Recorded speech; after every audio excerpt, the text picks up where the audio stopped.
इस वक्त देखने को मिली, ऑलमोस्ट 0.5% to 1.5% गेन्स। आपकी राय क्या होगी? बिल्कुल, देखिए आपने लॉन्ग बिल्टअप में एम्फेसिस की बात की तो वो तो एक काउंटर रहेगा जो आईटी में प्रेफर्ड पिक के तौर पे यूज किया जा सकता है। अब कोफोर्ज की बात करें तो कोफोर्ज में नीचे के लेवल से रिकवरी, हालांकि डेली चार्ट में कंसोलिडेशन है बट वीकली चार्ट में एक बुलिश कैंडल बना है, यानी कि इस पूरे वीक में अच्छी रिकवरी देखने को मिली है। और कहीं ना कहीं ऐसा लग रहा है कि मार्केट में जिस हिसाब से हेवीवेट्स काउंटर के साथ में बैंकिंग स्टॉक्स गिर रहे हैं, आईटी थोड़ा सा संभलने का ट्राई करेंगे। तो कोफोर्ज पे रिकवरी आ सकती है बट सेलेक्टिव मूव रहेगा। एज ऑफ नाउ 7200 के आसपास का सपोर्ट है, ऊपर में 7650 तक के टारगेट के लिए। उसके अलावा आई थिंक आपने यहाँ पे दूसरे आईटीज की बात की है। टेक महिंद्रा में लोन के बिल्टअप सेलेक्टिव है बट मॉर्निंग का एक फ्रिक देखने को मिला था, वहां से रिकवरी हुई है।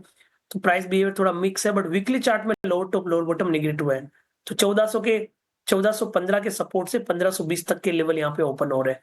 तो आप देखोगे कहीं ना कहीं इस बाजार में आप शॉर्ट कवरिंग और लॉन्ग बिल्टअप की बात करें तो आईटी काउंटर है जहां पे एक पॉजिटिव रुझान बन रहा है, और स्पेशली एम्फेसिस पे और कोफोर्स दो प्रिफर्ड पिक रहेगा इन सारी कैटेगरी को मिला के।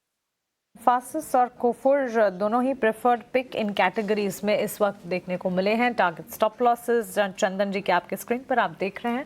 एट प्रेजेंट मार्केट में कंट्रीब्यूटर्स की अगर बात करें, आईटी पैक से जुड़ी कंपनियां जैसे इन्फोसिस, टीसीएस, टेक महिंद्रा, एचसीएल टेक्नोलॉजीज और इसके अलावा एसबीआई लाइफ मेजर कंट्रीब्यूशन यहाँ से आता हुआ। ऑन द फ्लिप साइड बिकवाली, Axis Bank, HDFC Bank, Bharti Airtel, LNT, ICICI Bank जैसे काउंटर्स पर रिफ्लेक्ट हो। बट अपसाइड थोड़े से केप रहेंगे।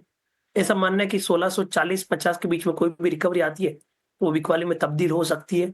1680 का हर्डल होगा, नीचे में 1570 तक के टारगेट के लिए ओबेरॉय रियल्टी में। तो उसके अलावा बीएचईएल की बात करें तो बीएचईएल में भी एक एनगल्फिंग और बेरिश कैंडल बना है, और 5 दिन का जो कंसोलिडेशन होता है वो पूरा वाइप्ड आउट हो चुका है। तो यहाँ पे भी रेजिस्टेंस है, कोई भी बाउंस आता है वापस बिकवाली हावी हो सकती है। 226 के रेजिस्टेंस रहेंगे, नीचे में 211 तक के टारगेट। तो ओबेरॉय रियल्टी और बीएचईएल दोनों ही काउंटर है जहां पे थोड़ी बहुत और मुनाफा वसूली हो सकती है, बट याद रखें सेल ऑन बाउंस का स्टेंस अपनाना पड़ेगा, क्योंकि इंडेक्स 23,850 की वजह से थोड़ा रिकवरी होता है तो वापस 24,000 पे हर्डल लेगा, और उस हर्डल में वापस सिलेक्टिव स्टॉक्स में ऊपर के लेवल से मुनाफा वसूली देखने को मिलेगी।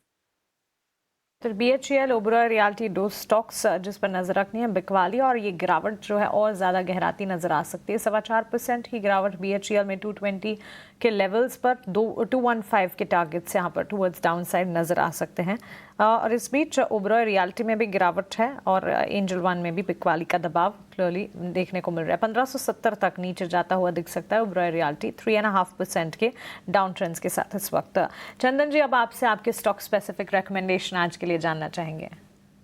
देखिए, एक तो वीकेंड रहेगा और थोड़े बहुत जियोपॉलिटिकल कंसर्न्स हावी हो रहे हैं, तो आपकी पोजीशन उतनी रहनी चाहिए, लाइट रहनी चाहिए।